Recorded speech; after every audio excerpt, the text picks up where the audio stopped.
Hey, everybody. Welcome to the show. Today, we've got Chauncey Madere with us, and you run a podcast. What's the name of your podcast? My podcast is the War Chant Kingdom Podcast. War Chant Kingdom Podcast. Go Chiefs. Go Chiefs, yes. I love the Chiefs. You're a big Chiefs fan, huge Chiefs fan. Absolutely. You decided to start a podcast about the Chiefs. And what do you do for your regular job? I work for the United States Postal Service. That's awesome. Been doing that for 26 years. 26 years. Started Wow. out in Kansas City, Kansas at the processing and distribution plant, which was down on 1550 Richland Road. Right. And started there and ended up working my way to St. Joe, down to Hiawatha where I live, and eventually ended up going down to Topeka to take a full-time position there. I was only part-time in Hiawatha, so the hours were kind of sparing. So Right. through those years, those 26 years, I went from Kansas City to St. Joe to Hiawatha to Topeka. That's awesome. I have a great respect for anybody that works for the United States Postal Office, but specifically mail carriers. Did you ever carry mail? I helped. I was never a full-fledged carrier. I actually have been a mail handler and a clerk, and I'm currently an asset management supply chain planner. That actually sounds really interesting. My wife would probably be interested in that job. She loves supply chain management for whatever reason. I have no idea why, but she wanted to concentrate on that if she ever went back to school. She's got her business management degree, and she wanted to go concentrate in supply chain management if she went back. So that's pretty interesting, actually. A lot of people, when they think of the United States Postal Office or United States Postal Service, think of mail delivery, and the people that deliver your packages. Nobody thinks about logistics. Nobody thinks about, separating, sorting the mail, sorting the packages. That's all behind the scenes. And man, I tell you what, you guys are underappreciated. Well, I appreciate that, but I will tell you this too. A lot of people don't know this. The processing of a lot of that mail happens at night and overnight in order to keep that thing moving, and people go in and they put their letter into the blue box, and they're not thinking about, it's not just my letter. Absolutely. It's all these letters or all these packages that are all together that go through the whole system. Right. And it's a pretty neat process. I'm really excited about our postmaster who's in there now. He came from logistics, and he's changing a lot of those logistics so that we can be a better, more efficient service to compete with, FedEx and UPS and places like that. And we actually sent something out in the mail for the first time for our business, and my wife was asking me who I would like to use, and I'm a red-blooded American. I'm made in USA. I'm very patriotic, and I told her I'd like to use the Postal Service as much as possible because that's my thing. I don't know why. I'm very patriotic that way, and the Pony Express started right here in St. Joe, and I'm very proud of that because, as growing up here, that's all there is. That's all there was to know about St. Joe was the Pony Express started here, and Jesse James died here, and they never, we weren't really famous for anything else. So I kind of clung on to that. And as I get older, and with the more things are happening geopolitically outside of this country, I kind of look at things and I'm like, man, I'm glad I'm able to live where I live. I'm glad that I'm able to have the life that I have, and I wouldn't trade it for the world. And so a lot of the people that I talk to about the Postal Service, when they have no idea about some of the things that the Postal Service does that nobody ever thinks about, like some of the package delivery. The United States Postal Service is the only service that delivers on Sundays during the Christmas time, the Christmas season. So that's another reason why I like to use the Postal Service, the only service that does that. A lot of other services people don't realize we do. We do money orders, we do passports, we do Social Security type stuff. So there's a lot of things that I don't think we do a good enough job of advertising for people to let them know. I think we just assume that they know, as men, when we turned, was it 18, we had to fill out the forms for selective service and that type of stuff. Yeah. You do that with the Postal Service. So, right. There's a lot more than just mail. Registering to vote. We do all that through the Postal Service and stuff.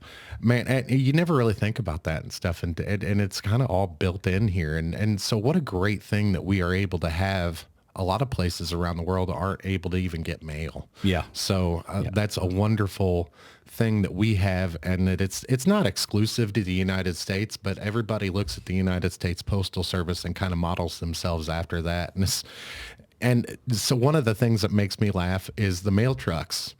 The mail trucks are built by a weapons manufacturer. By Northrop Grumman. Yep. And they don't sell them. You're not allowed to buy them. Nope. And when they break down, they go to a giant boneyard so they can recycle them. I thought that's the neatest thing. And there's some of these mail trucks out there from the 60s.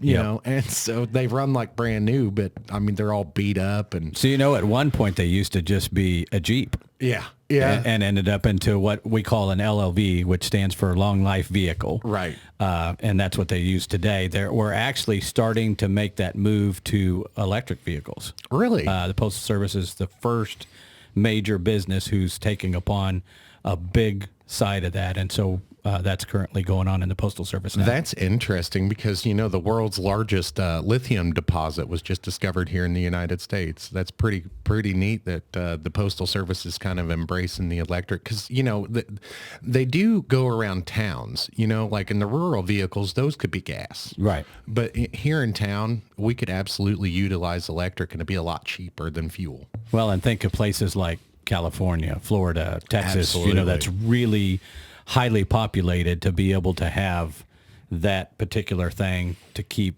all the smog and all the excess fuel. Right. That's true. And one of the things that we talk about on this show a lot is infrastructure and putting things together. And like a lot of the worry about electric vehicles is where we're going to get that power.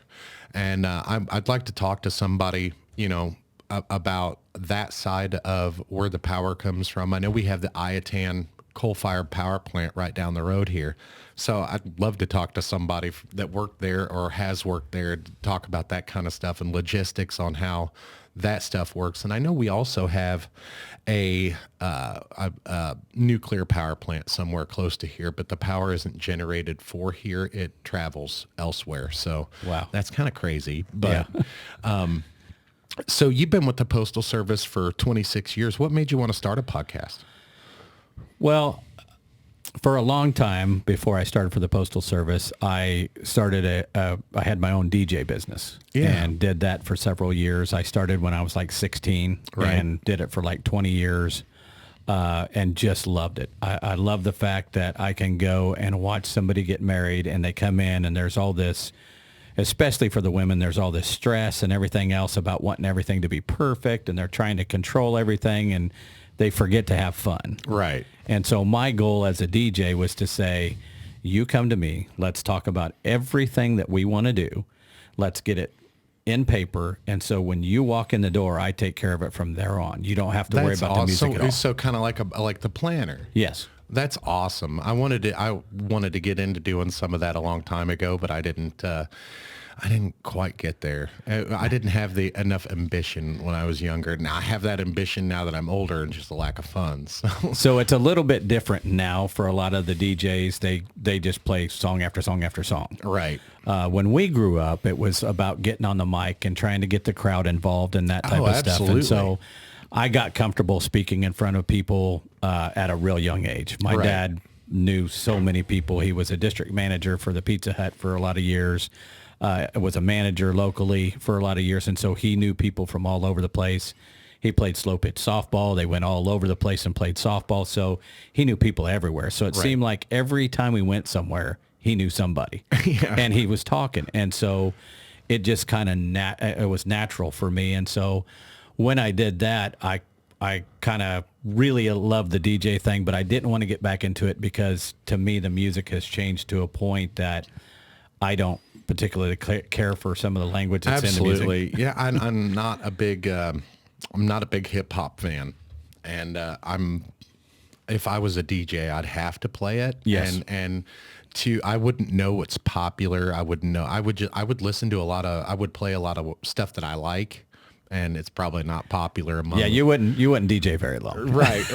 And because what you like may not be what they like. Absolutely. And I can't stand country music. I hate it. Yeah, I hate But it too. a lot of people liked it. So my wife liked it. So I would go to her and I would say, hey, what's kind of the going thing now? And I would buy that music and add it to my collection. Right. And then I would kind of throw in songs I knew or songs that I had heard or whatever else.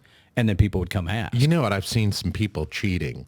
I've seen some online DJ services with a few DJs, and I won't throw out the names or anything, but I've seen a few DJs have internet DJ services, and they pay for those services, and then they go out and DJ. They say they're DJing, but they're playing these internet services. Absolutely. And it's I'm like, well, you do you, but So to answer your question, like I said, I started out DJing. I love doing it.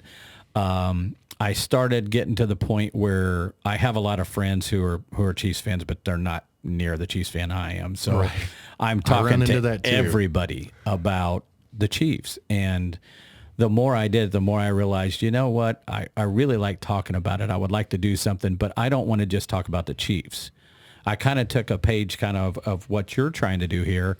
I wanted to talk to the fan. Right. I wanted to talk, why did you become a fan? When did you start? What made you like the Chiefs?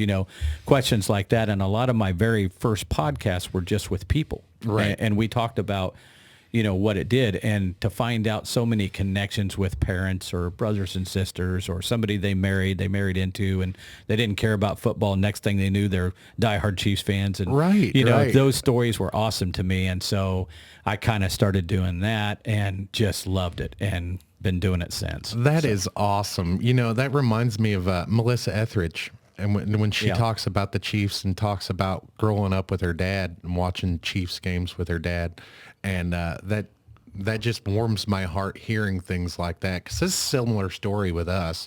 We loved sports as younger children, both my wife and I, and we got out of sports for a long time, and then our parents drug us back in, and started watching games with our parents and stuff, and now we're diehard fans, and we won't miss games, or I've planned vacations around games, so that's pretty fun. I don't go to the game. I watch on television a lot, but I won't if there's a chance that I'm going to miss that game, I don't go. I stay home, and I'm like, no, I don't want to miss the game. That's awesome. So now the NFL's got lots of stuff that you're able to catch games on the road now. Oh yeah. And so that was a makes it easier. Big development a few years ago that I love being able to travel and watch the games at the same time. And there's been multiple times we've been driving down the road and I'll be watching a game. And that's kind of scary. Well, no, not me driving. My wife would be driving along. Hey, it's scored a touchdown. Now, baseball, on the other hand, I'll turn baseball on my phone while I'm driving, and because baseball is something that you can listen to and you're not going to miss anything, but I love baseball as well. Yeah. And so as a matter of fact, the Royals started their first game of the season just a couple hours ago. Yeah, today. So I love the Royals, love the Chiefs. And now I got to admit, I'm a bigger Chiefs fan than I am a Royals fan. And there's a reason for that. And it's because of all that damn losing we did. Uh-huh. And now we're doing nothing but win. Yeah. And it started with Alex Smith. And he was one of, I'd have to say he's one of my favorite quarterbacks to watch. Because, a lot of people are saying, he couldn't get us there. He was a game manager. This, that, and the other thing. I loved Alex Smith. And I was sad to see him go, but then when Patrick Mahomes came on the scene, oh my Lord, I'm telling you what, I knew that kid was different from the very start. When I was just watching him pass balls, and I was telling my wife, I was like, watch him. He slings that thing like it's a baseball. And if you're watching him on the field, as I got an autographed picture of him down here. You remember that pass in the Super Bowl? Yeah. Ironically, a lot of the things that they talk up Tyreek Hill. that pass right there hit Tyreek Hill in the face mask, and he dropped missed it. Yep. Yeah. Yep. And so when Patrick Mahomes came on the scene, I was telling my wife, I was like, he's slinging that thing like a baseball. And that pass right there, he was slinging it like a baseball, sidearm, like a shortstop. And so I do have a unique love for the Chiefs. My sister invited me a couple of years ago to go on a trip with her, and she thought that I was going to say no because it's the playoffs, and it was when the Chiefs were playing the Bills. What year was that, Ashley? I was in Buffalo when they were playing, and they were playing in Kansas City. 21? I was going to say, they played them 2 times. One time they played them in the division, and one time they played them for, in the division deal, and then they played them in the conference championship. So, so was it the 15-second game or? Yeah. Okay. So it was the one they were here in Kansas City, and we were in Buffalo the day they played. Oh man. And so my sister called me. She's like, "What are you doing 2 weeks from now?" And knowing the playoffs are coming and everything, she's like, "I don't know if he's going to go." And I was like, I don't know. I don't even know what I'm doing tomorrow. And she said, "Well, I've got to take a dog to Maine." I said, "Well, I've never been to Maine. I guess I'm going to Maine."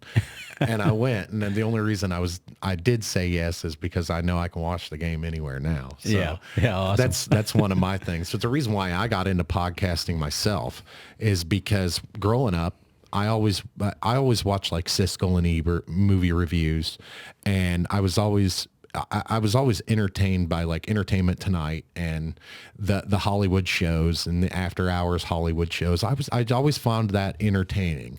And so I thought I wanted to do stuff like that when I'm older. I wanted to do like broadcast journalism.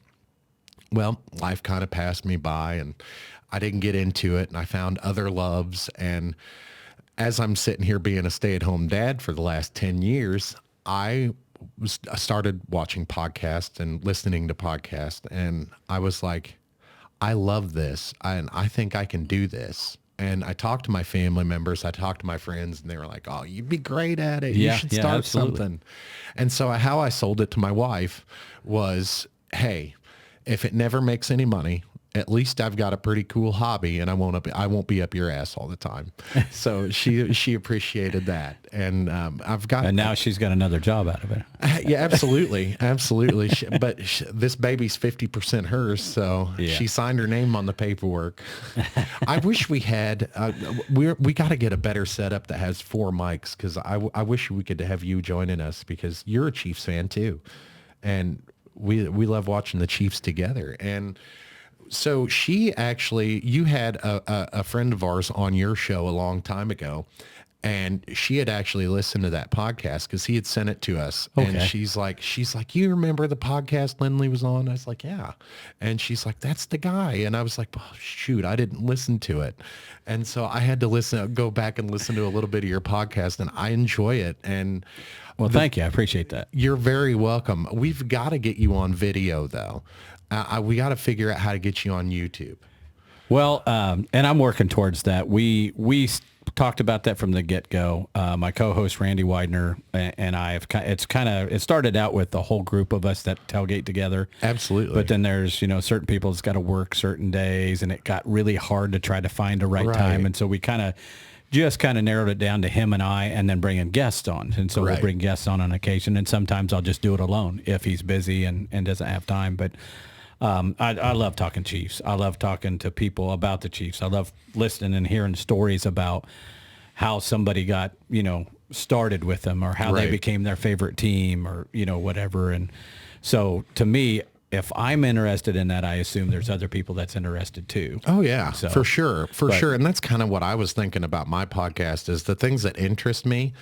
My close friends and family don't really care, but I mean, I know there's millions of people out there that are interested in the same things I am, because they're watching other shows just like mine. Yeah, absolutely. So, and my show's not all that dissimilar from other shows out there. It's just I really don't have a care button. So this is me all the time. Now I do know, like, when I have certain guests on there, certain things that we can't talk about. Sure. We do censor ourselves on occasion from things that might get us in trouble with other places that were like contractual obligations obligations that we have elsewhere, or if a guest has contractual obligations, we'll absolutely stay away from certain topics. But I'm not afraid to go anywhere. And it's just like we'll do it show by show.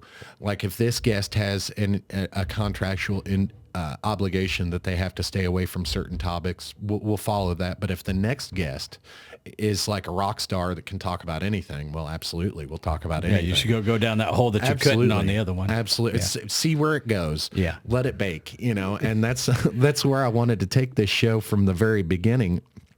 And I started with thinking broadcast journalism, getting into things like that.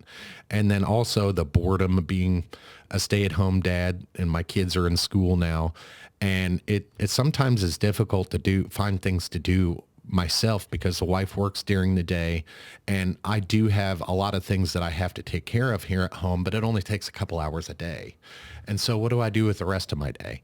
Do I go out and get a job? Well, I tried that, and I couldn't really hack it. So I've been home too long. I'm like, I can't listen to other people tell me what to do. I don't like that. I never have liked that. And so I was like, well, let's do our own thing. And so here we are. And the little side gig that we've got at night, we'll probably continue on that, and I'll try to find something like that as the kids go full time into school. Right now, we've got one little one. He only spends 3 hours a day in school, 4 days a week. And so when he goes to school full time, we're going to ramp up this production a little bit. Sure. We're going to also start other shows. And one thing that we wanted to do a whole show on, like traveling, because we do a lot of traveling. And I don't really want to let the cat out of the bag on this other project I got. I will tell you off air, because it's one of those things that it has a high probability of working, but not if somebody else is going to go do it. Right. Yeah. So. And that's the thing in this business is there's, you and I had kind of talked about this off the air, is a lot of times you'll talk to people about coming on the show who maybe are mediocrely successful. They're not extremely successful, but they're successful enough that they kind of start in with you like, yeah, and then it comes time and it's you don't hear from them. They ghost you. And I think the fear is they're going to take some of my audience. Right. Or they're going to be more successful. And I feel this way. If you're going to take my audience, then I probably didn't have a good enough show in the first place. Absolutely. That's kind of how I feel about it too. You worry about the product and the people will come. I'm absolutely believing that.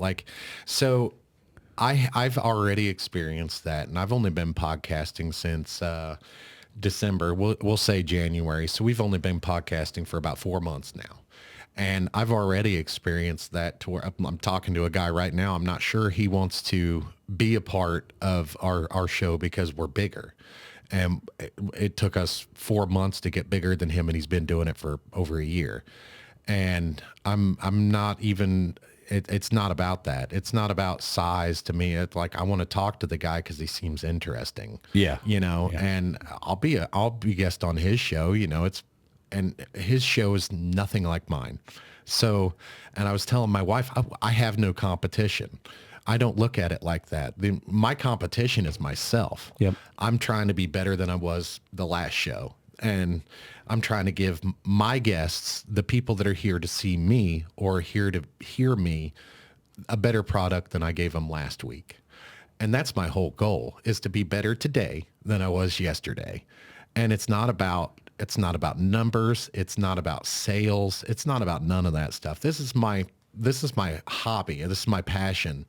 And the longer we go with it, the more fun it gets and the easier it gets. And I love it. And I wish everybody looked at it like that, because I've helped out a couple of people already who had nowhere to go. Nobody would help answer their questions on what they needed to do, or, even simple things like equipment. Some people don't know what equipment to buy. And I can't say, well, this is what you should buy.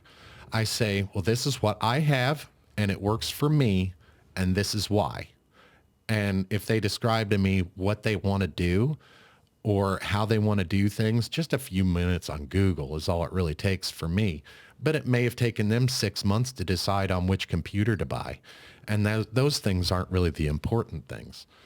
And I've had that issue where just talking to other creators, where if they get a sense that you're coming after them, and they try to take it personal, and it's not all about that. Let's create a good product together. You know, if you are worried about, if you're worried about me taking your audience, we can work together, and, you know, you can take some of my audience, maybe. Yeah, you know? there you go. And it's jealousy, and I don't cutthroat. They try to run this thing like a cutthroat business, like they're not going to make money on ads. And like we're all on YouTube or we're all on Spotify. Right. And it's like none of these people are paying us. We're making money from the ads. Well, and you may end up with this question. I've had this question a couple of times. People would say, well, why don't you get affiliated with somebody? Like there's a line of different podcasters who work for like one place. Like, I don't know if you're familiar with Chat Sports, but Chat Sports it's not just Chiefs. There's a Chat Sports Chiefs, and there's a Dolphins, and there's a, right. You know, and so it's a lined company. I don't want to be with that. And the reason why I don't want to do that is because I get to choose what I want to do on my podcast, and I don't have somebody saying yes or no. I don't have to worry about a sponsor walking away because I do free advertisement on mine. Yeah, I ran into that issue already. Anybody. And I just tell them, give me a 30 to 45 second snippet of what it, you know, if it's a business, what your business is about, what you want them to know, give me contact information. I will do that on the podcast for you because I've used your service and I like it. Absolutely. You know, and to me, I have that chance to do that with anybody I want. Right. As soon as I start aligning myself with these major places, now I have to worry about audience. I have to worry about what, you know, person that I go and get as a supplier, as a, you know, a customer. I don't have to do that right now. And I want small businesses to come to me and say, I really need your help. Right. Can you give me 30 seconds? It takes me nothing to run my mouth. I give that freely daily. Absolutely. You know? Absolutely. So I can run my mouth about your business for anybody who wants to listen to Chiefs Talk, and there's a 30-second snippet about your business, and maybe nobody ever goes. Right. But if you get one person off that, it costs you zero. Absolutely. You know, it costs you a few minutes to write up whatever it is you want me to say. Right. And I've already had an issue. I don't want to get too deep into it because it's upsetting and it's still in the works. So, but it's kind of like an endorsement deal that came along with strings. And I'm not too thrilled with the strings because it put constraints on what I can do right now. And things that I can talk about, things that I can't talk about, who I can talk to, who I can't talk to. Excuse me. And it's one of those things where you got to go along to get along at first. And then when it's over, it's over. I can go back to business as usual, but it's already limited me on something that I wanted to do. And I'll tell you what it is off the air, but sure. I don't really want to, I want to have a person on the show that can't be on the show because it's contingent on another deal. And so it's a hurry up and wait kind of deal. And I'm kind of done waiting. And that's why I started my own thing, is because it's always hurry up and wait. And I don't want to wait anymore. Well, and I'll tell you this, I'm not against if somebody wants to pay me for certain spots on there, that's fine. Right. But I'm going to let you know from the get-go, you're not making any decision except for what your ad's about. Right. And so you get no this other deal's option. Actually kind of like that. So it's the script and everything's going to be provided to me, and it's not anything that I have to tiptoe around or anything. It's just I got to explain it off the air. Sure, it's one of those things. It's difficult to, you'll understand it once you hear it and you're like, oh, okay, I get it. Yeah. And it's not even that big a deal. It's just, it's hurry up and wait. Well, and that's why I like what we've talked about, the fact that you and I have built these things with our own money. Right. It's a hobby for both you and I. Some people look at it as a job. If it ever becomes a job to me, I'm done. Yeah. I'm not doing it because I want a second job. I'm doing it because I love talking to people. Absolutely. And I love listening to stories, especially family-oriented stories, because if you guys grew up like I did, you know, when we were kids, the time that you were supposed to be home is when that street light went up. The street light. Now you can't really let your kids go out in the yard Right. by themselves because you don't know what's going to happen. Right. And I'm not really that type of parent. I'll send my kids out in the yard because we live in a decent neighborhood though, and everybody watches everybody. But my youngest is 4 and he's autistic, so I can't let him out in the yard by himself. Like he'll disappear. Yeah. So he'll be all right when he gets older, but like right now he's a little too young and he's autistic. But our 14-year-old, our 14-year-old. You missed a couple of years there. Our 14-year-old. Did you take a 2-year vacation? He really has no interest in being outside. So, I mean, unless we're going to like a theme park, like we can go to theme parks all day long. He'll go out and sweat his ass off, go to theme park. But well, and I always tell this to people too, because I hear this all the time with kids. And I've heard this in my hometown before about, I can't believe this kid went out and did this. And my immediate response to whomever says that is, so when you were in high school, you never did that? yeah, And they'll say, no. And I go, you never did it or you never got caught. right. Because that's two different things. Right. And I have to remind my wife of that all the time. Like, what were you doing when you were that age? Calm down, because he could be doing a lot worse. Absolutely. I remember what I was doing at 14 years old. I don't want my kid having any part of that. Absolutely. I'm telling you. But speaking of kids, you were talking about yesterday when we talked on the phone, you were talking about your daughter and how she's living in Florida. Yeah, going to school. I actually have 2 daughters. Both of them live in Florida. My oldest daughter is teaching first grade in Florida. She lives in Ocala and teaches in Leesburg, which is just up from Orlando. Okay. And my youngest daughter goes to Rollins College, which is in Winter Park, which is a suburb of Orlando. Right. And so as a parent, that's really difficult. Our family's very, very close. Yeah. So I talk to my oldest daughter every day before work and every night after work. That's awesome. She travels about 45 minutes every day to and from. And 2 days a week, I go to Topeka, so it takes me about an hour and 15 minutes. Right. And so I usually call her. She calls me just about every day. And I call her in the morning, every morning, to make sure she's up and ready to go and just chatting, how's your day going, stuff like that. And then after school, hey, how did the day go? Are you doing okay? You know, are you frustrated? So as a parent, it's hard because if something happens, you know, they're 18 hours away. Right, I can't just right. drive up the street and say, here, let me fix your tire for you, or here, let me get you this or whatever. But I'm learning as a parent. I was probably the more open guy that say, I understand that at some point they're going to be old enough, they're going to move on. Right. I get that. My wife was probably a little bit more, do you really have to move to Florida? But my youngest got her good because she told her she wanted to go overseas to school. And my wife's like, why? and I would do the same thing. She scaled it back to, okay, well, I'll just go to Florida then. And my wife was, okay, because she's not going overseas. So my daughter, I think, purposely told her she was going to go funny. That's so she could great. wheel it back and she'd be accepting of Florida. That's awesome. So my oldest never lived with us. And so her and I we do have a close relationship, but we don't talk on the phone. We sometimes text each other. We don't see each other really as often as we should. And that bothers me. And like, we've had conversations about like, I have ADHD real bad, and out of sight, out of mind is kind of like how I live my life with it. And that's not just with my daughter, that's with everybody. And so I'll think about my daughter, and then I won't call, or I will, I'll think about her like at 3:00 in the morning. I'll be like, oh, it's too late to call her, you know, or, Yeah. or it'll be like 7:00 in the morning. Well, it's too early to call.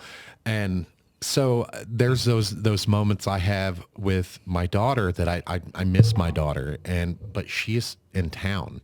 I can just drive across town and go see her. And my oldest son just moved out, and it tore me up. I don't even know why, because I was ready for him to go. So he was living out here in the garage, and this is my studio. And so we actually had this studio set up over there, and half of it was all taken up with his stuff, and we had lawnmower in here and everything, and it was just a big old mess. And when he went, it was like, he was never here anyway, but his stuff was here. And then when he took his stuff, then it was like, oh man, he's gone. Well, I think it's the final slap in the face that you realize that, hey, it's not ever going to be the same now. Right. Once they move out, it's not going to be the same. Even if they come back, it's different. Absolutely. And so, it's tough, but like I say, I have the opportunity to talk to my daughter every day on the phone. I'd like to be closer, obviously, but it's what it is. And what's she going to school for? So my youngest daughter has changed her mind about 4 times. Oh, my wife did that too. And I think, I'm not even positive currently. I think she's looking at doing some type of business degree, but hey, that's actually a good degree to get because it's a blanket degree. You can use it for a lot of different things. So she started out, she was gonna open up her own bookstore. She loves books. Oh, cool. And so I told her, I said, well, there's Jenna, like 3 of those left in the country. Well, that's what I told her. I go, Jenna, I mean, how many people go in and buy books anymore? Right? I'm not telling you can't do something, but I'm just think this through. How much can you really make off of something like that? But so she's kind of changed her mind here and there doing that, and I think she will probably end up as a professor at the college that she's at because she loves Rollins. That's cool. That's cool. And she that's her last one as business degree and possible professor at the college if that's an opportunity. So that's awesome. A lot smarter than me. I didn't even I went to I didn't even graduate Highland high school. Community College for a semester, and I went to DeVry for a trimester and got on with the post office. I was like, oh man, I hit the gold mine. So I didn't even graduate high school. What happened to me was, again, I have ADHD real bad. I wasn't diagnosed back then, but I just couldn't do school. It wasn't my thing. And I quit to go to work. And so I was 16, almost 17 when I dropped out. And I had trouble getting a job after I turned 18. I couldn't find employment. And one of the things that was barring me was my diploma. So I went and got my GED. And when I got my GED, I passed it with scores almost twice as high as a recently graduated senior. So had I went and taken that GED test when I first dropped out, I probably would have gotten like full ride scholarships. Wow. They gave me, I think it was like $3,500 a semester of scholarships from the state of Missouri. I didn't take advantage of those, and I didn't go to school. I didn't go to college. Couldn't get through high school, so like I couldn't get. You were like, I ain't going to class. So, and that's one of the greatest things about podcasting is you don't need education to do it. I'm not even, I know very little about computers. And if I had to make that work by myself, like I said, I've got my wife to edit and everything for me, but she's got the same classes to learn how to edit that I would have to do. And so if I had to do it myself, I absolutely could. But my wife is here to do it for me, and she's more familiar with computers. It doesn't take her near as long as it would take me. But all it took was a little bit of money. Like on our setup, here's bare bones without the computer, which you don't need a big, powerful computer like that. A laptop can run what we got. Absolutely. All in without the computer, I'm probably $600-700 at the most. And it took a lot more money to actually start the business than it took to get the equipment. Yeah. And like we had to hire a lawyer to do the LLC for us because we printed out everything and it confused the shit out of us. So it's like we took it all to a lawyer and $500 done. And so it took us more money to get the LLC started and buy logos and stuff than it took to. Now, a lot of people do their own logos, but I wanted to definitely make sure that I wasn't breaking copyright and that the people that we were using understood that, hey, once you're done with these, I'm going to copyright them. So don't put your name on them. You create them and I'm going to pay for them. And that's what it is. And so they understood that. And we've already got copyrights on everything. That's awesome. And I think the copyrights, they were less than $100. And so all in with everything that we've got, we're less than 10,000. And a lot of people don't understand that, like seeing that number 10,000, they would be like, whoa, and not do that. But you don't have to have what we did to start. You know, you can use your phone for YouTube and everything. You get a cheap little microphone like this, $100. Your iPhone can do the same thing that I've got going up there. Yeah. It's spectacular what the stuff can do nowadays. And actually smartphones are like $1,200 nowadays. So they're not cheap anyway. So, the freedom that we have with this whole deal, we started the LLC because we didn't want this to be our only product. We're also going to get into sounds, like what did they call that? Sound making? I forget what Sully called that. Anyway, it's making different sounds on a sound stage, making drips and stuff like that. Soundboard stuff, yeah. Yeah. I wanted to get into that in production, video production, and I want to get a drone and sell, drone videos and stuff.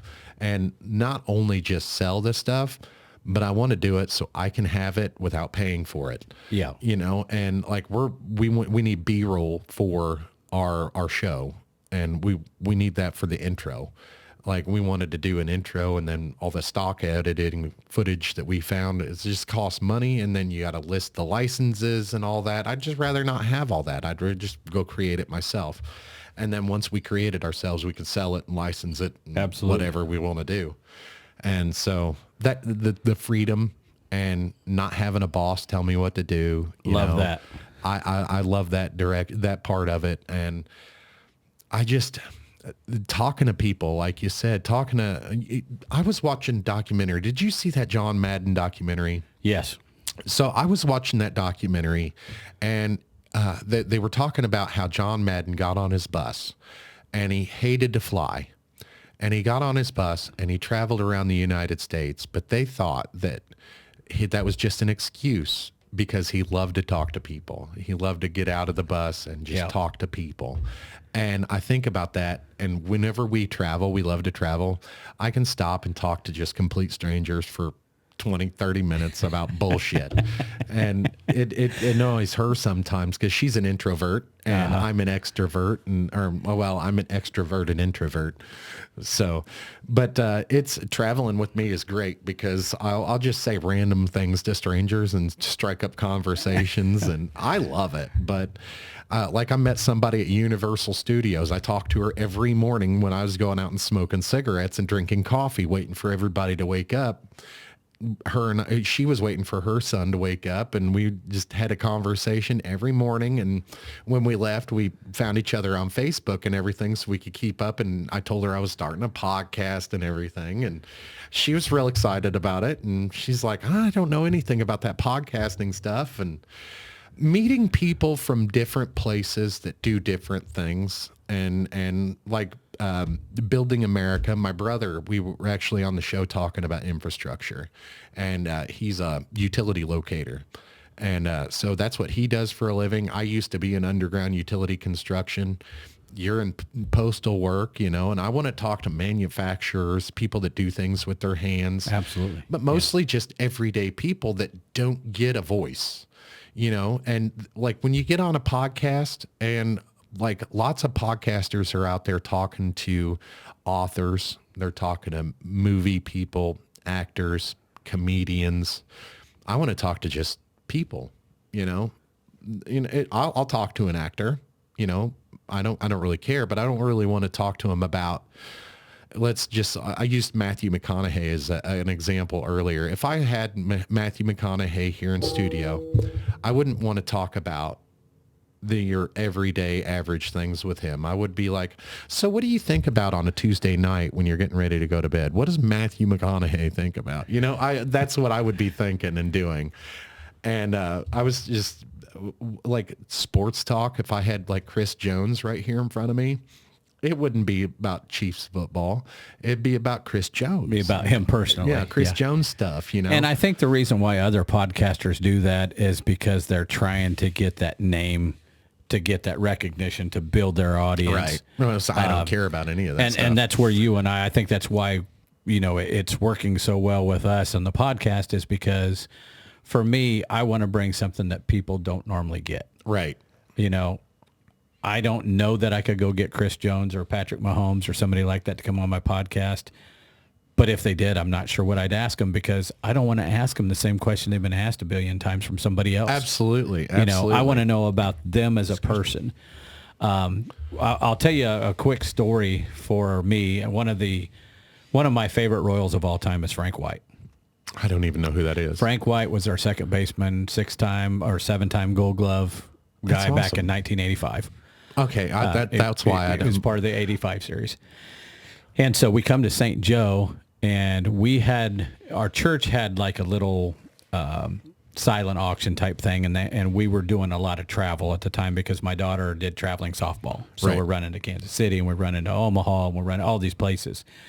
And they had this, the Candlewood, I think it was, had just kind of came in. And so the lady that was kind of running it was from Hiawatha. And so she gave a 2-night or was 1-night stay, but it was in a block of time. So you couldn't just pick whenever. You had to pick kind of their off deal or whatever. Right.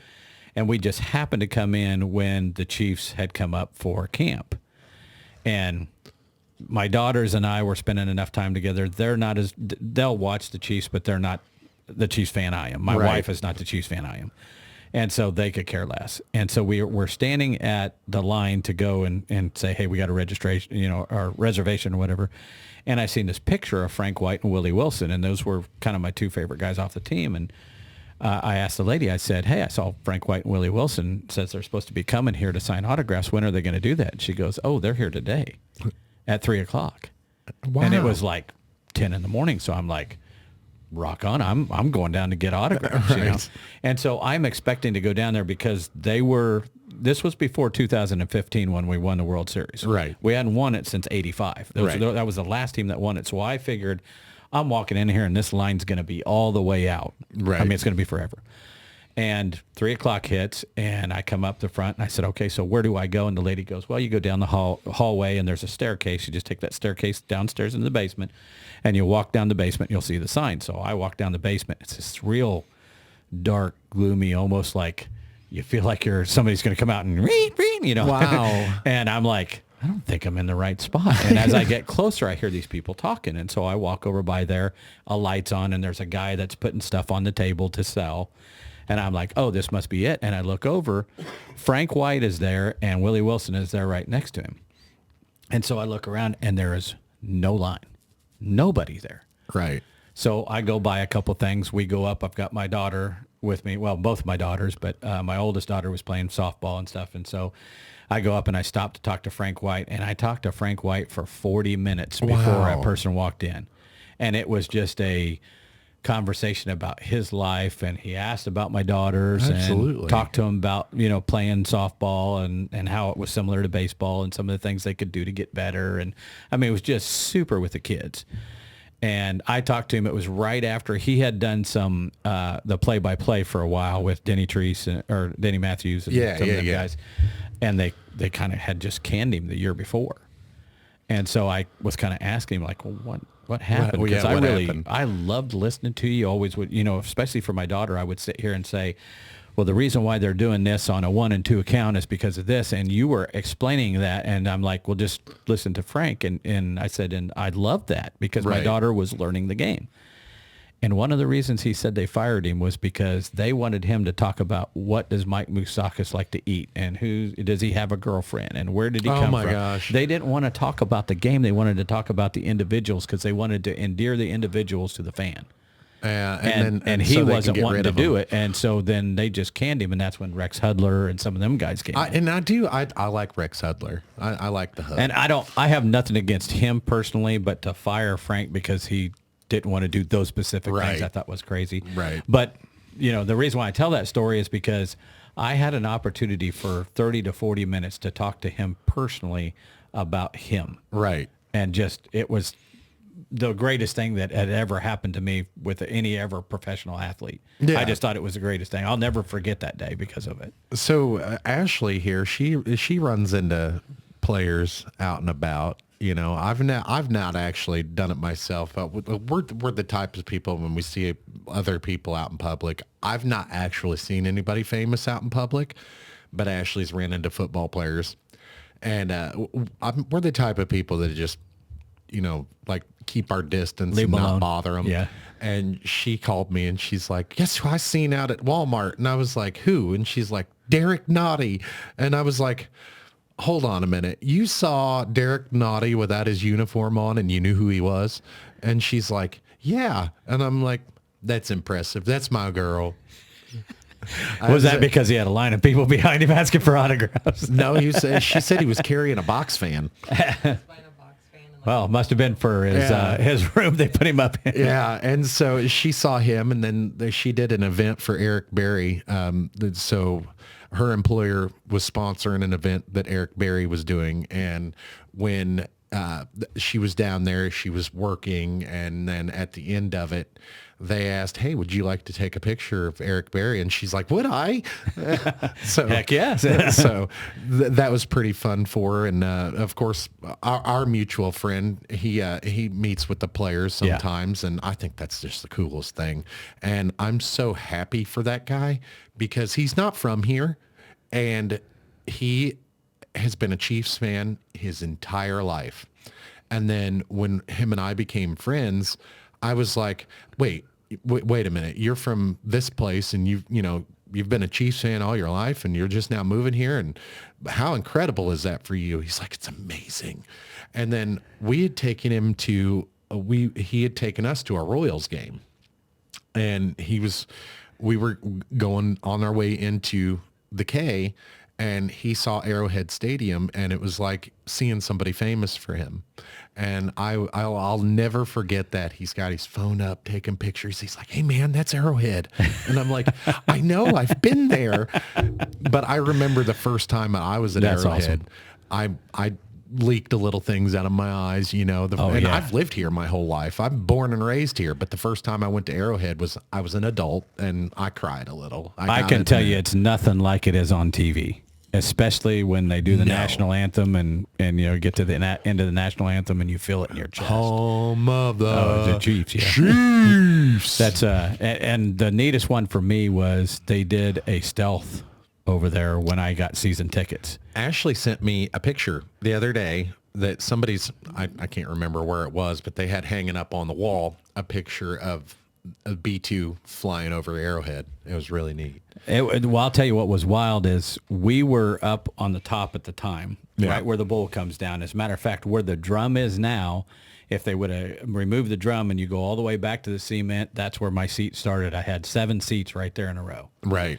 And when that stealth came over, I am not kidding you, it was like somebody turned the volume off for about 3 seconds after it went over. That's awesome. And then you could hear it start from the other end, like somebody was turning the volume up as the crowd started, as it comes across. It was awesome. Not to be kind of a nerd, but they call that the Doppler effect. I was actually doing some research earlier this afternoon, and I was watching a video about the Doppler effect. So that made me think of it. But I'm a huge aviation fan. I love planes, especially military aircraft. And so when she knows that obviously I'm an aviation fan. Oh, there it is. And we'll put this picture down at the bottom of our screen as we're talking about it, so you can see. Oh, that is so cool. I would have been about right there. That is awesome. So she sent me that picture knowing I'm a big freak for military aircraft, the B-2 stored here in Missouri, and of course, big Chiefs fan. And I asked her, I was like, is it for sale? Is it for sale? She said, no, it's in a meeting room, but of course. Yeah. I told her, I said, well, if they got one, I could probably find it and have it blown up. Oh yeah. So and that picture there, that's 16 by 20. So it definitely fit up on the wall over here.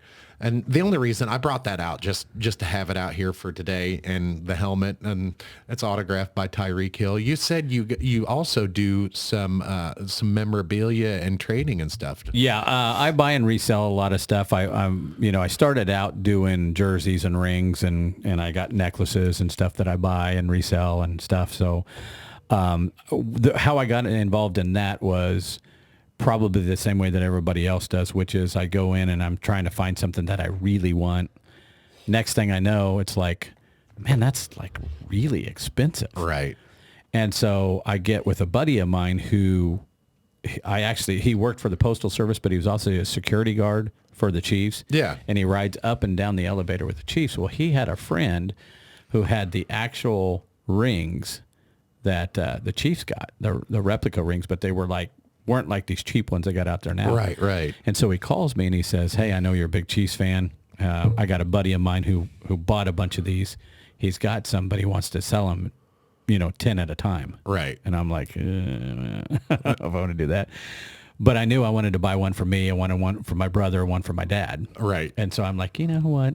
I'll buy 10 of them. What the heck? At some point, I might give them to friends or whatever else. Right. I sold the other 7 in like seconds, and I wasn't even trying to.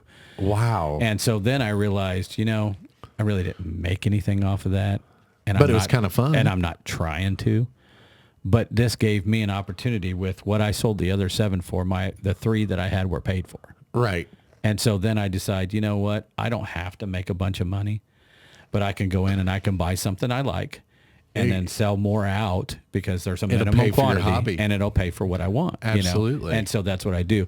There's not a ton of signed memorabilia that I get that way, obviously. Right. But I mean, like, I can get jerseys. I can probably get 10 or 15 and it'll pay for one of mine. So a lot of my autographed memorabilia that I got, this helmet actually, so most of the autograph stuff I buy directly from Fanatics. And the reason why I do that is because I don't want to buy fake shit. Yes. And so Fanatics is officially sponsored by the NFL. Now they're officially sponsored by the Chiefs, or, they're the memorabilia people now. Yeah. And so I wait until they have giant sales, and at least 2 or 3 times a year, they have these 50, 60% off sales. And then occasionally memorabilia will be added into that. And so this was like a $600 helmet, and I paid $450 for it. And that was when Tyreek Hill was playing for us. So of course it was in big demand. Oh yeah. And I think this helmet retails for around what I paid for it now, which that's not even really why I bought it. I bought it just to collect and to have, because our mutual friend was collecting autographed memorabilia, and I was like, I'm jealous. I told him this, and I was like, I am so jealous. And he's like, don't be jealous, man. Start your own collection. And I was like, all right. So now I've also got my prized possession, my helmet I covet the most is I got Kelsey's autograph and Super Bowl LIV champ. And that's my favorite one. But I also have a Patrick Mahomes autographed helmet as well. And that's not even mine. That's my son's. And it's Patrick Mahomes' autograph. And the only reason I have it is because it's part of his collection, but he knows I'm a collector and he's pretty young and he doesn't want anything to happen to it. And so he's like, hey, Dad, will you put this with your collection until I have a place to put it? Smart kid. And I was like, absolutely. Because I'd be the kid that had it in there, and next thing you know, a ball goes through it and it rips it. And I'm like, oh, right. And so I've actually got, do you remember when Tyreek Hill scored a touchdown and went up into the stands, grabbed the camera and filmed his own penalty? Uh-huh. I have a poster that size of him holding that camera, but everything else is black and white except for him, the camera, and Patrick Mahomes. And I thought it was really awesome, and it's autographed Tyreek Hill. I thought it was really awesome. I was drooling over it. And that's actually the piece that started my addiction. And she bought it as a gift. I don't even remember whether it was for my birthday, anniversary, or what. I think it was birthday. And she brought it home, and she's like, here, I got you a gift. And I was like, I've been wanting this thing for months. And she brought it home, and I thought it was the coolest thing. That's awesome. And so that started an addiction. I've got autographed cards. I've got autographed helmets. I've got autographed photos. I've got coins. I've got Zippos. I've got, you name it. I collect all kinds of stuff. And she started it all. She's like, damn it. Now I wish I had should have never given that to him. We were trying to unload the helmets a couple months ago. I think it was for Christmas. We wanted a little bit extra Christmas money. and we were trying to unload the helmets, and we got a horrible offer. And I was like, that's almost insulting. And I said, actually, it's insulting enough that I'm not even going, they're not for sale. They're not for sale. Yep, I'm not gonna gonna pull sell it. them. Yep.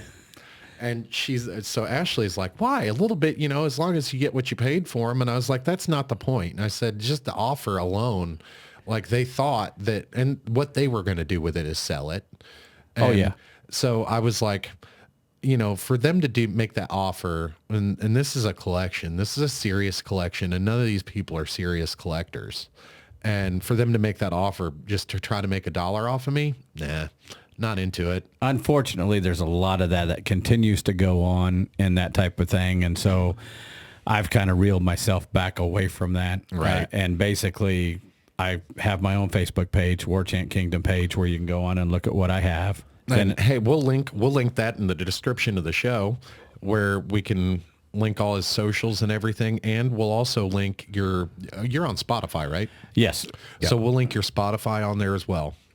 And everybody, hey, I'm telling you what, if you like the Chiefs, War Chant Kingdom is the podcast for you. And how many times you do it? Once a week? I do it once a week. We typically record Wednesday or Thursday. It always seems like it falls over into Thursday because something happens, but we usually record on Thursdays, and then I post it that same night. So typically, once we record and get finished, I have it posted up. I'm on Twitter. Posted up. I've got my Facebook. I got a War Chant Kingdom page for the stuff that I have, and then I have a War Chant Kingdom podcast page on Facebook. Okay, so would you want to link both of those, Ashley? So then you can go in, just click the link to the War Chant Kingdom podcast for the latest one. It'll come up. You can listen to it. Awesome. I did my very first video one last week. Anchor is starting to move over to what they call Riverside. Right. And so I did my first video audio podcast on Riverside last time by myself. So I've heard a lot of good things about Riverside, and I almost got Riverside. And the reason why I didn't is because the thing we use for editing now came really highly recommended from a podcast that I really, really love. And Julian Dory podcast is his podcast. Now, I don't know him. I only talk to him because I'm a fan. Yeah. And he interacts back because I'm a fan. And I was among one of his first Patreon members. Okay. Yep. And he's been doing this for a couple of years, and he's a couple 100,000 subscribers or whatever. And so he wasn't too big to talk to me or whatever, but I told him I was interested in starting a podcast. And, these are the software things that I was thinking of using. And he's like, absolutely, I like this one, and this is the reason why. And then when I asked him about some of the equipment that he uses, that's when it got, I got the cold shoulder there. And I don't know what it is about, like, I know, like, very busy people when they're busy, I know, I get that. But if you honestly just, you don't want to give out that information because you don't want to give out that information, I get it, man. But like, we're all on this same ball of dirt together. It's not going to hurt you if I know what kind of camera you're using. Because absolutely, like, looking at his setup from just looking at it from a fan, what I can see on the show, I couldn't operate the things that he has. I don't have the knowledge to. And it took enough research to just figure out how this little simple thing works. And he's got a big ass control board, so I can just imagine. But that's where the conversation went a little sideways, was when I started talking about equipment and stuff like that. But he was willing to talk to me about just about everything as a casual fan, and I thought that was pretty neat. And I've talked to people overseas that run podcasts, and that UFO podcast is one of my favorite podcasts. I like the UFO shit, and we like talking about UFOs. And so when I was talking to those guys as a casual fan, they kind of invited me into their little circle a little bit, and not too much, but not as, like, I couldn't say they're friends, but if I had a question, I could reach out and they'd answer. That's awesome. And so anything about equipment, anything about, I as a matter of fact, I asked them if I could custom order a t-shirt. They sent me the logos so I could do it myself, because they're all over in Europe. and we live here. And I was like, hey, you know, your t-shirt size is too small. This is what I wear. Is there any way I can do a custom order? And they just sent their logos to me without, well, I didn't even have to pay for them. So that's pretty awesome. And so we made shirts and everything, and we made sure to go out and wear them and take pictures and post them on social media and stuff like that, so that they got a little bit of advertisement out of that. And I thought that was really neat that they did that. Not everybody will do that. No. And I'm talking to a couple people and getting ready for interviews and everything. When I talked to you, I was real excited because you had mentioned something about working together on other projects. And I was like, absolutely, you know, we could work something out. And I know we have a busy schedule like Monday through Friday, but on the weekends, I mean, Ashley's here to watch the kids, so I could actually do a solo thing with you or with anybody, really. Absolutely. She doesn't even actually have to be here. Really, the only reason she's here is to push buttons. So I think it's to watch you. That's what I think. Absolutely. She wasn't going to be here. She was going to do other things while I was doing this. And she's like, unless you want me to sit in there. And I was like, well, of course I like you to sit in there with us. You know, it's part of it. And she likes to write down notes and everything too. So, but anyway, I am glad, to be honest with you, that she's not on the show, because I think we wouldn't look very good if she was on the show. So. Thank you. But anyway, so I'd like to have you on the show again eventually. We'll do something like this again, and we'll wrap this up for today. But you've got some things, the War Chant Kingdom podcast, and I'd like to jump on there with you, and we'll do some Chief stuff, and you can run the interview, and I'll answer your questions. And I have a few Chief stories about going with family and stuff. Perfect. We went to a football game with my mom that I'll never forget. I'll never forget that. I know who was playing barely, because she was wearing their jersey. Like my niece was wearing their jersey. It was Jacksonville Jaguars, but I don't remember the game. But I remember everything about the game, other than the plays and everything, because I really wasn't paying that much attention to the game, to be honest.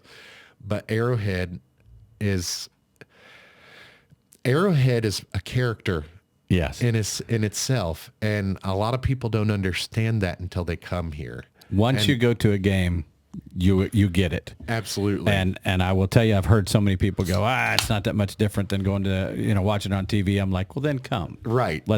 When you come, let's see if you have a difference of opinion. But for your fans, I'll say this, and I'm sure you feel the same way. I'm not speaking for you by any means, but if your fans have any questions about equipment, about how to start a podcast, about any of that stuff, I am more than open to help anybody get going. Absolutely. Hey, I love the fact that we have these medians to be able to help other people. Absolutely. That when we grew up, we didn't have these options. Absolutely. And I think mainstream media is going to go bye-bye. And I've noticed, I've been watching this News Nation for a while, and they're a little biased, but they're a little less biased than the big ones, CNN and Fox. But they've been introducing a lot of independent media on their channel. And I love that, because like podcasting has been a thing for a long time, but it gives everyone a chance to come in and say what they want to say, do what they want to do, without anybody controlling them. I mean, outside of obviously YouTube censors, and we got to watch ourselves there, but YouTube's not messed with me, and we've got lots of things out there that's inappropriate and stuff.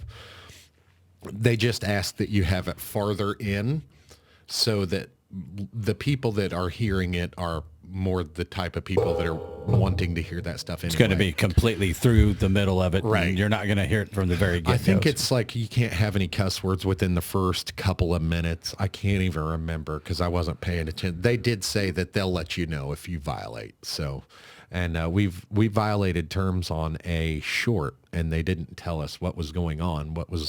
They just wouldn't put it out. And then once we clicked a different box, then they did it. So, if anybody has any questions on equipment, on how to get started, or if you want to start a podcast or you want to start a YouTube channel or anything, and you're not quite sure how to do it, if you can't find the answers on Google, you can reach out to me. You can reach out to Chauncey here on his Facebook pages, or on Spotify has a Q&A section on it as well. So reach out, and I'll offer any help that I can, as long as I'm not too busy. We just put an email, how to get a hold of us, on our YouTube page. We've also got our Facebook page linked into on our YouTube as well. So you can get a hold of us on email, Facebook, and comment on, hey, commenting is the big one. Like, subscribe, comment, everybody. And Chauncey, I'll tell you what, we're going to get out of here for today, but this has been great. This has been fun. I'd really like to talk to you more about football, because I'm a big Chiefs fan. So the next time we have you in here, it's going to be less about Postal Service and personal stories, more about, like, can you believe L'Jarius Sneed is gone? Can you believe that? I'm just torn apart about it. I don't know what I'm going to do, because he was a lockdown corner. But apparently, the Chiefs feel good enough that they can draft that position well. So I'll trust them. Well, and hopefully when you come on the War Chant Kingdom podcast, we can hit some of those things as well. Absolutely. That's what my goal is to talk to you, get a little bit more in depth as to where we're going, what I envision them doing, maybe what you see from a perspective. And that's what I love about my podcast, and even yours, is having that opening for people to come in and talk about things they love, and finding out information that maybe they didn't think about, something that you think and they go, wow, I didn't even think about that, Right. But appreciate you having me on the podcast, It's man. been great, Chauncey. I appreciate Thank you. We'll see you guys. Bye. Have a good one.